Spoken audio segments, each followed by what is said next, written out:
All right, let's jump right in. Today, we're going to try and get inside the head of one of philosophy's most, well, challenging and deeply personal thinkers, Søren Kierkegaard. If you've ever felt like those huge, abstract philosophical systems just don't quite get what it's actually like to be you with all your choices, your fears, your anxieties, then you're already kind of thinking like Kierkegaard. So let's get into it. And right away, Kierkegaard just comes out swinging with this quote: "The crowd is untruth." Whoa. I mean, with just a few words, he's basically declaring war on groupthink, on what everybody knows is true, and on that cozy, safe feeling of just going along with popular opinion. For him, the real truths, the ones that actually matter, you're not going to find them in a committee or a consensus. Nope. You find them in the intense, personal, and sometimes lonely experience of being a single individual. And that's exactly where we're going to start. So, who was this guy? Well, Søren Kierkegaard was this figure in 19th century Copenhagen. And at the time, the city was really dominated by these two massive forces. You had the official state church, and you had the philosophy of G.W.F. Hegel, which was, well, it was everything. And Kierkegaard, he had a huge problem with both. He looked at the church and said, "This isn't real faith, it's just a comfortable social club." And he looked at Hegel's philosophy and said, "This is a beautiful system, but it's completely forgotten what it feels like to actually be alive, to be a real person." And this right here, this is the main event. It's the big intellectual showdown. On one side, you've got Hegel's system, this massive idea that promised reason could solve every puzzle, and that you as an individual only really matter as a tiny cog in the giant machine of history.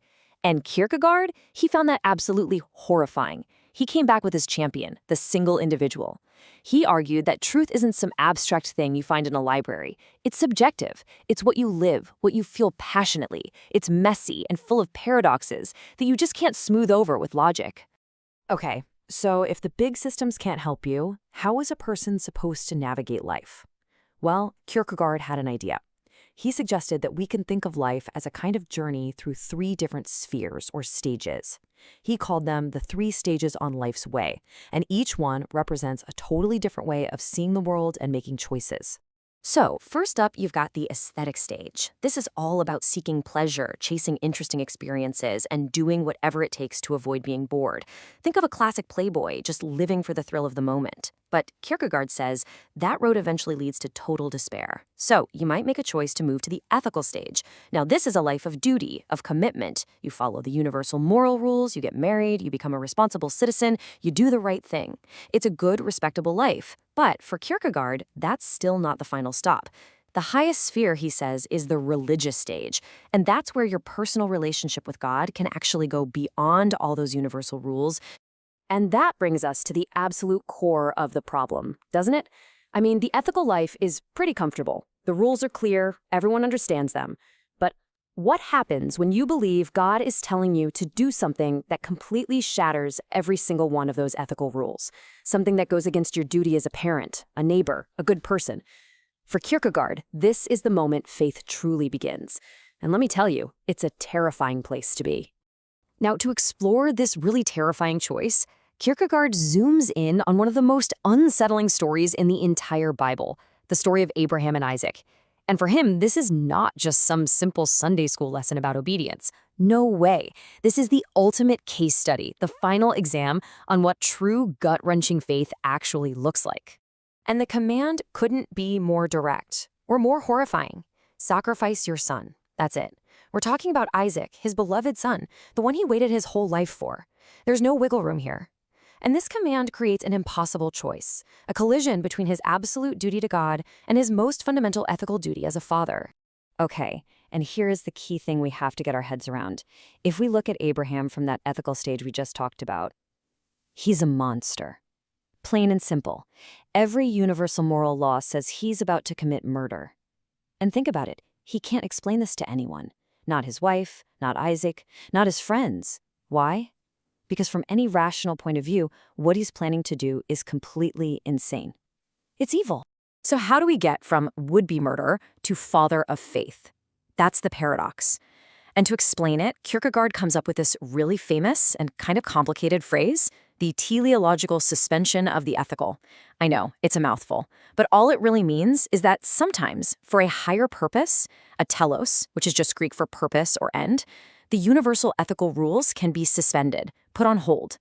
In this moment, for Abraham, his private duty to God becomes more important than his public duty to follow the moral law. Now, that is a pretty shocking idea, right? And it leads us straight to Kierkegaard's most famous concept of all.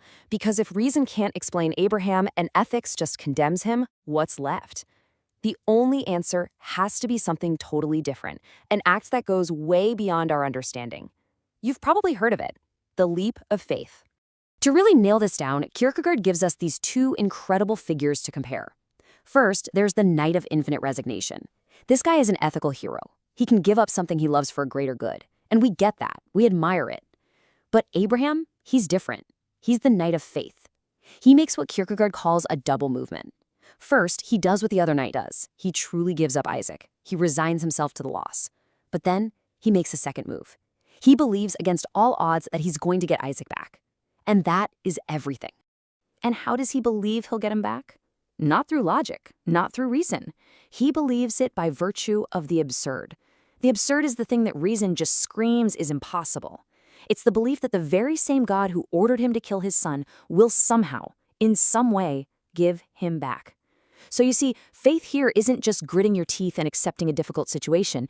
It's believing in something that to your rational mind makes absolutely no sense at all. And this is the leap of faith. Now, it is so important to get this right.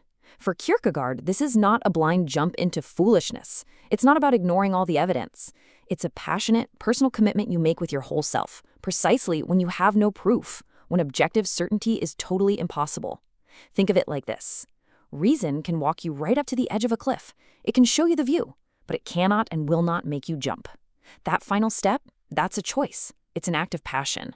That's faith. Okay, so why should we care about all this? Why are we talking about some gloomy guy from 19th century Denmark? Well, because these ideas, they're not just historical artifacts. This whole struggle between the individual and the crowd, what it means to commit to something when you're not sure, what belief even is, I mean, these things feel more relevant today than ever before. So if we boil all this down, what's the big takeaway from Kierkegaard? It's that true faith isn't about checking boxes or being part of a club. It's not about memorizing a bunch of facts. It's an intensely personal, passionate, all-in commitment. It means you have to be willing to live with paradox, to take a huge risk, and to understand that the deepest moments happen when you are standing alone as a single individual, without the comfort or safety of the crowd to back you up. And all of this really leaves us with one final, pretty heavy question to think about, right? Kierkegaard kind of forces us to turn the spotlight on ourselves and ask, in a world that demands proof for everything, that wants data and certainty, what are you willing to believe in without it? Where in your own life, maybe without even realizing it, are you making your own leap of faith?